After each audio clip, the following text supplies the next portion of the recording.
हम तुम्हारे साथ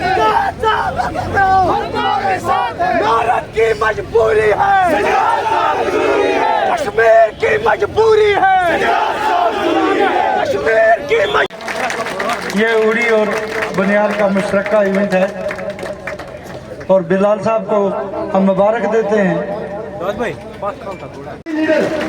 जो लीडर कभी बोरियार को छोड़ नहीं सकता, आप जैसा लीडर जो कभी बाकी इंशाल्लाह रहमान सर, अब जो हमारा जलसा होगा वो आज इस स्टेज पे आपके साथ वादा देता हूँ खुदा को हाजिर नाजिर रख के, क्योंकि अगर ऐसे हम देंगे मैं अभी गुलाम रसूल करूंगा तो खबर क्या हो जैसे शू गुलाम रसूल हम सारे गुलाम रसूल तो नहीं, मैं खुदा को हाजिर नाजिर रख के बोलता हूँ जिस टाइम उड़ी का पोलिंग बूथ से पोलिंग डब्बे खुल जाएंगे आप उसी टाइम हमारे डिस्ट्रिक्ट प्रेसिडेंट साहब को, बशीर अहमद चालकू साहब को, अगर मुझे नहीं तो मेरे लोगों को जरूर याद करोगे। और वहीं से ये उड़ी के लोग वो है कि जो यहाँ से पार्लियामेंट से जिता के जाते थे, हमारे उनका नाम था सर नेशनल कॉन्फ्रेंस का, मैं जानता नहीं हूँ।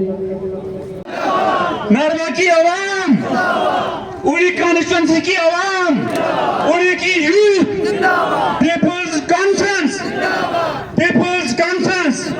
जनाब असा नाल जेड़ा गद्दर होया दा, असा नाल जेड़ा जुल्म होया दा, अगर उसे वेखो ना तो एक बहुत बड़ी किताब है। असा कोलू असा सुनी तू बड़ा बड़ा का बड़े खूबसूरत नेशनल कॉन्फ्रेंस दे भी और पीडीपी दे भी कांग्रेस दे भी तरह तरह के बड़े बड़े लीडर असा भेजे पार्लीमेंट में कच करी असी वकालत करियो।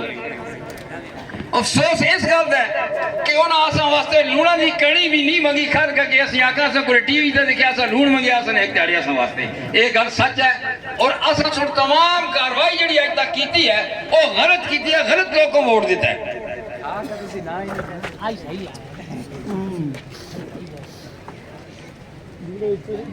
ये आप उड़ी कॉन्स्टिट्यूंसी से के साथ आते हैं, जब भी हम लड़ते थे इलेक्शन तो डर होता था कि उड़ी कंबर तोड़ देगी, क्योंकि यहाँ नेशनल कॉन्फ्रेंस बहुत सारे वोट लेती।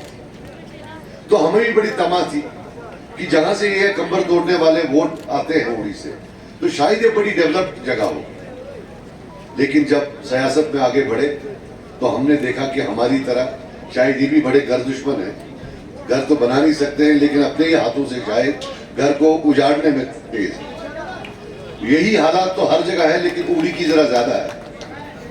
मैं आपको बता दूं कि 1975 से आज तक 96 को छोड़कर 10 एमपी यहां से नॉर्थ कश्मीर से गए। 10 में से 9 जो है नेशनल कॉन्फ्रेंस के गए और 9 के 9 में जो सबसे बड़ा रोल था वो उड़ी का था। लेकिन आज उड़ी के भाइयों को पूछूं कि मुड़ के वो कितनी बार यहां आए, आपका सवाल कितनी बार पार्लियामेंट में उठा। आपका सबसे बड़ा सवाल पानी का था, हाइड्रो का था। पानी जो है, अगर सऊदी अरब के पास तेल है तो आपके पास तो पानी था, लेकिन सऊदी अरब कहां से कहां पहुंचा, लेकिन आप तो उधर के उधर रहे। आपका पानी पानी रहा, वो सोना ना कभी बना। और ये सवाल आपको अपने उन हुक्मरानों से करना होगा कि हमारा पानी पानी क्यों रहा, हमारा पानी सोना क्यों नहीं बना। हमारे जो नेशनल कॉन्फ्रेंस के भाई हैं बोलते हैं भाई सजाद साहब तेजी करते हैं, ज्यादा बातें करते हैं, सवाल करते हैं। हो सकता है कि मैं झूठ बोलता हूं, हो सकता है मुझे याद ना हो सकता है जिद हो। चलो नेशनल कॉन्फ्रेंस के भाई बताएं कि पिछले 9 साल में, बिलखुसूस पिछले 5 साल में, ये जो 9 एमपी उन्होंने भेजे पिछले 40 साल से और बिलखुसूस पिछला वाला, इन्होंने वहां किया क्या? कितनी बार नॉर्थ कश्मीर का नाम उठा, कितनी बार कश्मीर का नाम उठा? और आपकी उड़ी का तो भूल ही जाए वहां नाम क्यों उठा, कुछ नहीं। और अभी आए हैं आज कहते नहीं हमें फिर वहां भेज दो। 9 बार आप कुछ नहीं कर सके तो 10वीं बार क्या करेंगे?